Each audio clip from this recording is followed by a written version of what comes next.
नमस्कार, म monsoon, BEd द्वितीय वर्ष, मेजर नेपाली कविता काव्यमा समावेश।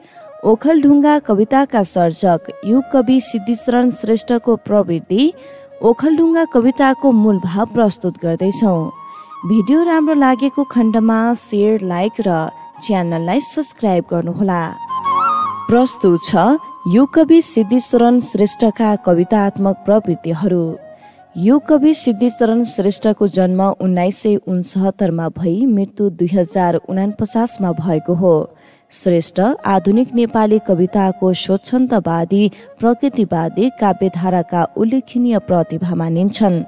सिद्धिचरण श्रेष्ठले महाकवि लक्ष्मीप्रसाद देवकोटाका सहयात्री भएर कविता लेखेका थिए। उनको भुइँचालो कविता 1990 गोरखापत्रमा प्रकाशन भएपछि उनी सार्वजनिक भएका हुन्। उनको कविता यात्रा कवि शिरोमणि लेखनाथ पौडेलबाट प्रेरणा लिँदै पाश्चात्य स्वच्छन्दतावादी कविका कविताको अध्ययन तथा त्यसको हिन्दी संस्करण छायावादबाट प्रेरित र प्रभावित हुँदै अगाडि बढेको पाइन्छ। काव्य यात्राको प्रारम्भतिर विशुद्ध स्वच्छन्दतावादी कविका रूपमा देखा परेका श्रेष्ठ 1997 सालको शहीद काण्डपछि राजनैतिक संलग्नताको आशंकामा बन्दी जीवन बिताउन बाध्य भए।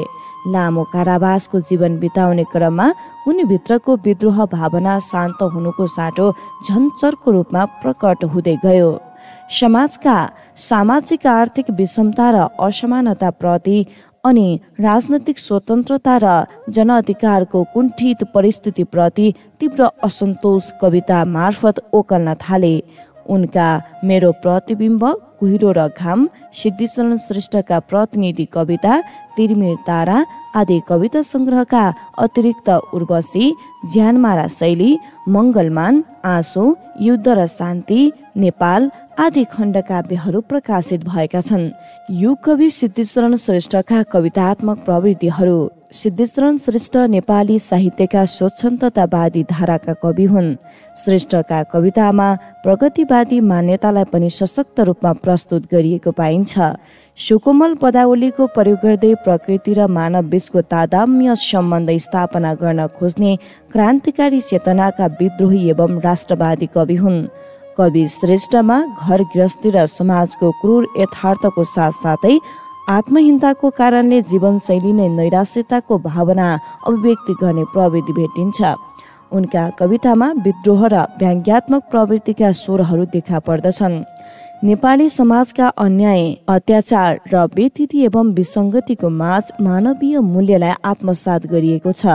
कहिले उनी सहज स्वच्छन्दतावादी, कहिले क्रान्तिकारी कवि, कहिले व्यङ्ग्य धर्मी प्रगतिवादी कविका रूपमा देखिए पनि मनमा गुम्सिएका नैराश्यता र शून्यताका बीचबाट उनले प्रणय चेतना, देश प्रेम, विद्रोहात्मक क्रान्ति स्वर तथा प्रकृति र जीवन जगतका शाश्वत सत्यलाई पनि प्रस्तुत गरेका छन्।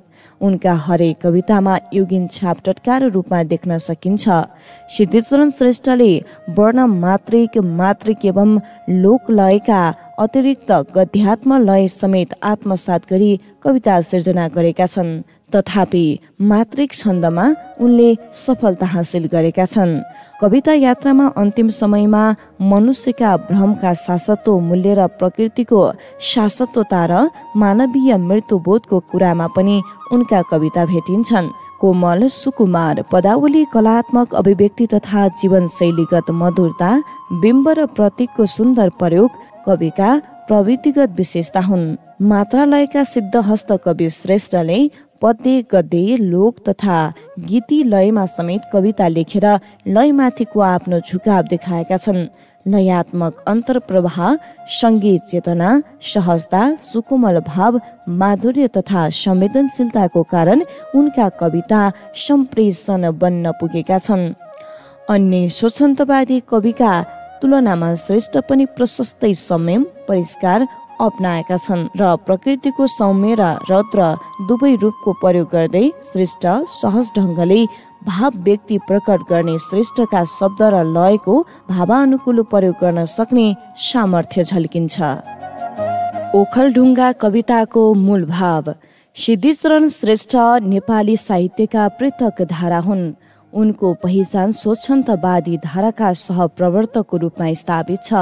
सिद्धिचरण श्रेष्ठद्वारा लिखित ओखलढुङ्गा कविता पहिलो पटक 1992 शारदा पत्रिकामा प्रकाशित भई 2021 कोपिला कविता संग्रहमा संग्रहित रहेको छ। प्रस्तुत कविता कविको हृदयमा मातृभूमिको लगाव स्नेहलाई अभिव्यक्त गर्ने सन्दर्भमा संरचित भएको छ। यस कवितामा प्राकृतिक सौन्दर्यता हरियालीले भरिपूर्ण ओखलढुङ्गामा जन्मेर रोमाञ्चकपूर्ण तरिकाले बाल्यकाल बिताएको कुरा कविले बताएका छन्। प्राकृतिक सौन्दर्यताले भरिपूर्ण ओखलढुङ्गाको सम्झना गर्दै जन्मभूमिको बिछोड हुनु परेकोमा कविभित्र उत्पन्न वेदना रूपी भाव व्यक्त भएका छन्। ओखलढुङ्गामा अवस्थित तामाकोशी र रोशीका सौन्दर्यमय प्रकृति चित्र अंकित भएकोले कवि आफ्नो हृदय पनि पवित्र भएको ठान्दछन्। आफू जन्मेको ठाउँ ओखलढुङ्गाको आकृति हृदय भरि रहेकोले आफूलाई दुःख नलागेको कुरा व्यक्त गर्दछन्। कवितामा ओखलढुङ्गाको प्राकृतिक सौन्दर्यको चित्रणको साथै कविभित्र रहेको जन्मभूमि प्रतिको प्रेम अभिव्यक्ति पाइन्छ। कविताको विषयवस्तु ओखलढुङ्गाकै सेरोफेरोमा आधारित रहेको छ। कविले जन्मभूमि छाडेर काठमाडौँ बस्नु परेपछि आफूभित्र मातृभूमिको बिछोडले छटपटिएको भाव व्यक्त गरेका छन्। कवि भित्रको स्वच्छन्दतावादी भाव अभिव्यक्ति गर्दै काठमाडौँ प्रति वितृष्णा र ओखलढुङ्गा प्रति आकर्षण देखाएका छन्।